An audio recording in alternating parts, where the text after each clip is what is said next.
Good morning, students. Today we shall learn transport of respiratory gases and O2 dissociation curve. So let us see how the gases are transported from lungs to different parts of the body and how that respiratory system play an important role in removing the gases which are synthesized or it form as a byproduct in our body. As we know, there are only two respiratory gases, which are they? O2 and CO2. So, on the surface of alveoli and in blood capillaries of alveoli, that there is a exchange of O2, CO2 takes place, that is called as external respiration or lung respiration. And in the same manner, exchange of gases also takes place in the peripheral circulation or in the tissue. That respiration is called as internal respiration or tissue respiration. So let us see how that respiration takes place, how that exchange of gases takes place in our body. First of all, in transport of gases, hemoglobin is most important element, most important factor which is responsible for transport of O2 and CO2. About 20 ml of O2 is carried per 100 ml of blood. So 99% of the oxygen is carried by the hemoglobin, which is present in the RBCs, and a very small amount, means 0.3 ml of O2 per 100 ml of blood is also transported by the plasma.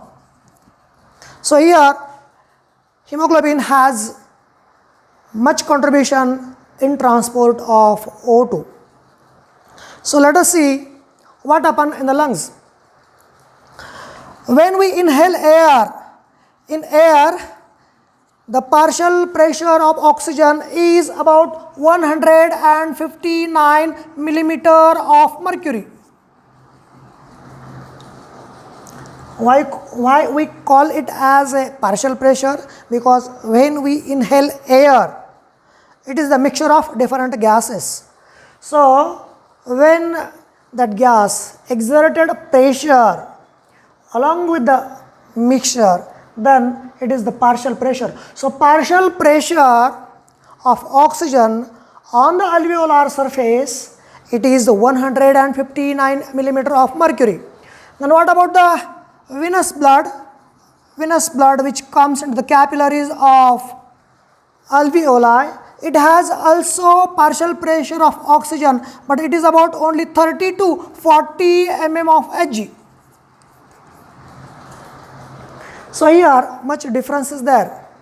Due to this differential gradient, simply oxygen is get diffused into the blood capillaries, so that hemoglobin which is present in these capillaries, which load, which absorb, which is having capacity to bind with the oxygen.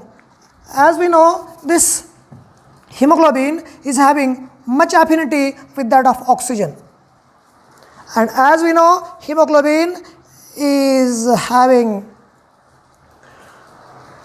much affinity, so it combines with 4 molecules of oxygen, and hence this oxyhemoglobin formation takes place here. HBO means Hb4O8, oxyhemoglobin formation takes place. Exactly reverse reaction takes place in the tissues. That reaction is called as reversible reaction. Where there is a need of oxygen, this hemoglobin dissociate oxygen molecules, and thereafter that hemoglobin thereafter combines with the H plus reduced hemoglobin. Thereafter it again combined with the CO2 and it is transported back to the lungs. That all these details we shall learn in the next lecture. But here what happens? Whenever the hemoglobin which is get circulated in the capillaries of alveoli. Here only due to the differential gradient, oxygen is get diffused into the blood, and whatever hemoglobin which is present in the RBCs which absorbs that oxygen, and this hemoglobin is having great affinity with that of oxygen, but one more peculiarity is that it remains loosely attached with that of oxygen. So wherever necessary at the time of circulation, wherever it is necessary, that O2 is get dissociated from the hemoglobin. Then what happen about the CO2? In a alveolar surface, that there is a partial pressure of CO2, it is about 40 mm of Hg, and whatever venous blood which comes into the capillaries of alveoli, it has a partial pressure of CO2 is about 46 millimeter of mercury. So here also there is a much partial pressure difference is there, due to which the venous blood contains CO2 which is get diffused out into the alveolar air, thereafter that air is expelled out. By that way CO2 is driven outside. So this is a very simple mechanism. By that way O2 and CO2 is get exchanged on the surface of alveoli. But what is thereafter? Here whatever oxyhemoglobin is formed here, whatever oxyhemoglobin, saturated oxyhemoglobin synthesized, it is get transported to different parts of the body, and here it is again dissociated, and at the time of dissociation some factors are there which are responsible for losing the O2 molecule from the hemoglobin. So that we will learn under the O2 dissociation curve. This theory is given by the Bohr. एक Danish scientist होऊन गेलेला आहे, त्याचं नाव होतं Christian Bohr. त्याने 1904 मध्ये ही theory जगासमोर मांडली, आणि त्याच्यानुसार त्याने म्हटलं त्यानुसार जेव्हा जेव्हा आपल्या ब्लडमध्ये ही गोष्ट होते कुठे, ही क्रिया घडते कुठे, इन the tissues or in the peripheral circulation. When in peripheral circulation, due to some metabolic activities, whatever a byproduct are formed, in which CO2 byproduct which play an important role in removing the oxygen from the oxyhemoglobin. So let us see what Bohr states. या बोहरच्या म्हणण्यानुसार ज्या वेळेला H+ ion concentration जास्त असेल आणि CO2 जास्त असेल, that graph is shifted to the right. नेमका ग्राफ काय तो आपण बघूया. हा ग्राफ अगदी सोपा आहे. हा ग्राफ जर तुम्हाला समजला, definitely why that graph is shifted to right and left and that all this things you can easily understood. या ठिकाणी ग्राफ किती सिंपल आहे, किती सोपा आहे बघा.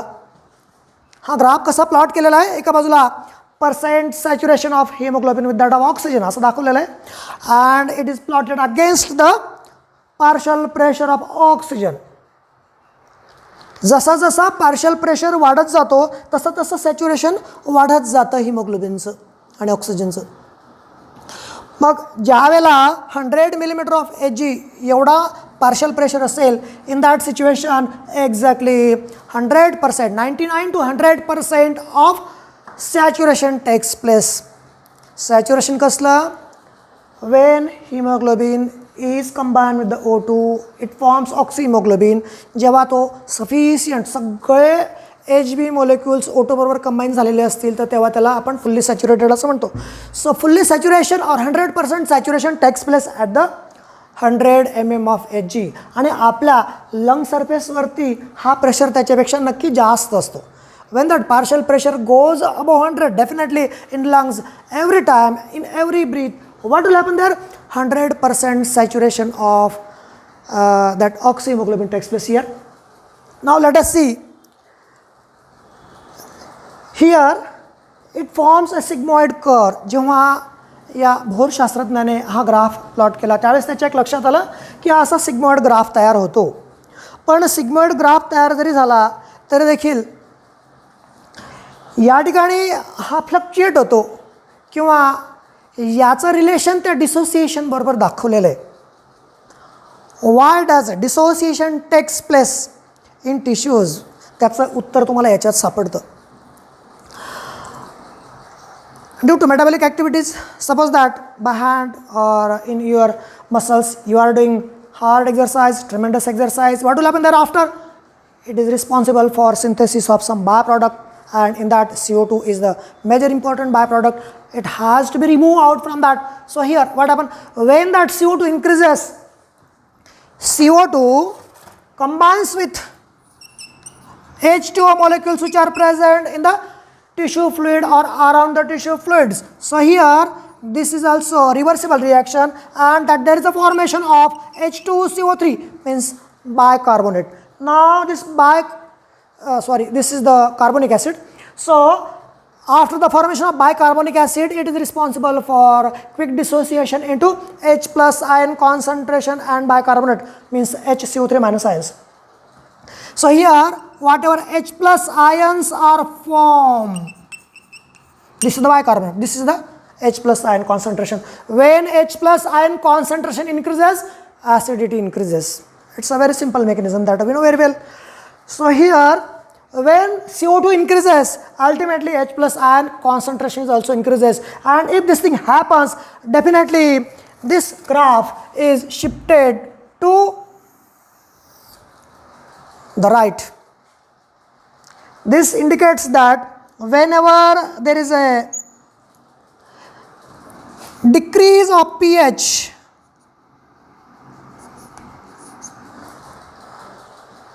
keep in your mind, concentrate here. When H plus ion concentration increases means pH decreases, isn't it? So when H plus ion concentration increases means pH decreases, and if pH decreases, then definitely this graph shifted to right side.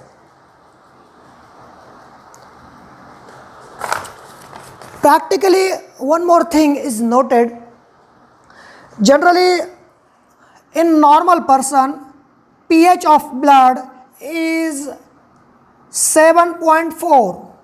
This is alkaline, this is also alkaline, no doubt. But here, as the H plus ion concentration increases, this pH decreases.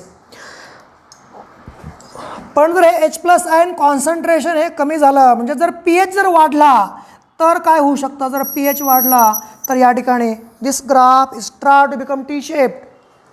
Here pH is 7.6. Suppose if pH increases, definitely dissociation decreases. If pH decreases, dissociation is more. So here when CO2 increases, this is also a very important thing. When CO2 increases, then graph is shifted to right side. Means CO2 increases, dissociation also increases. म्हणूनच ज्या ज्या टिश्यूमध्ये जास्त तुमचं काम होत असेल, ज्या ठिकाणी मेटाबॉलिक ॲक्टिव्हिटी फास्ट होत असतील, ज्या ठिकाणी CO2 जास्त तयार होत असेल त्या ठिकाणी ऑक्सिजनचं डिसोसिएशन फास्ट होणार आहे. So by that way dissociation of oxygen takes place in the tissues. म्हणजे मग बोहरने अत्यंत सिंपल आणि सहजगत्या समजेल अशी ही थेरी आपल्यासमोर मांडलेली आहे. त्याच्या म्हणण्यानुसार जेव्हा जेव्हा CO2 वाढेल त्यास H प्लस आयन कॉन्सन्ट्रेशनसुद्धा वाढतात. CO2 वाढला म्हणजे डिसोसिएशन वाढतं किंवा ॲसिडिटी वाढली म्हणजेच pH कमी झाला तरीसुद्धा dissociation of O2 takes place from the haemoglobin. मग फक्त एवढेच फॅक्टर असं नाही आहे. There are other factors also which are responsible for dissociation, fast dissociation or less dissociation of oxygen. या ठिकाणी एक मेटाबॉलाइट recently you have learned in the biochem. What is that? D2,3-diphosphoglycerate. DPG is that 2,3-diphosphoglycerate. it is present in the blood. If it increases, then again this graph is shifting to the right. Means here 2,3 diphosphoglycerate. If it is less, then graph is shifting to left side. What about the pH? If pH increases, graph is shifting to left side. In the same manner, जर CO2 वाढला तर हा उजव्या बाजूला येतो, जर CO2 कमी झाला तर when CO2 will decrease, graph gets shifted to the left side. In the same manner, temperature is also one of the most important factor. Actually, in most of the cases, it is not too much distinct, but in case of hyperthermia and hypothermia, it is noticeable. As the temperature increases, here this graph is shifted to the right side. If temperature decreases, graph shift to the left. In the same manner, here again electrolytes are also very important. Here all these reactions, it takes place in the tissue or in the peripheral circulation. So we call it as a Bohr effect. हे भोरने सांगितलेलं आहे म्हणून आपण त्याला भोर effect असं म्हणतो. पण exactly या रिॲक्शन्स उलट्या होतात लंग्सकडे गेल्यानंतर. लंग्समध्ये गेल्यानंतर उलट्या रिॲक्शन्स होतात. म्हणजे काय, रिव्हर्सिबल रिॲक्शन्स आहेत. या ठिकाणी होतं काय, अगदी एक शास्त्रज्ञ होऊन गेलेला आहे, त्याचं नाव होतं हल्डेन. या हल्डेन नावाच्या शास्त्रज्ञाने, actually it is not included in our syllabus, पण अगदी एका वाक्यात सांगतो फॉर युअर नॉलेज. या ठिकाणी जेव्हा लंग्समध्ये CO2 असलेलं ब्लड पोचतं, वेनस ब्लड, ज्या ठिकाणी CO2चा लोड जास्त आहे, या ठिकाणी होतं काय, जेव्हा जेव्हा ऑक्सिजन येतो, due to the pressure of oxygen CO2 is get released and that is told by the Haldane. म्हणजे हल्डेन आणि भोर हे थोडंसं एकमेकांच्या अपोजिट आहे. तुम्हाला बोर इफेक्ट समजला असेल, याच्यावरच कॉन्सन्ट्रेट रहा.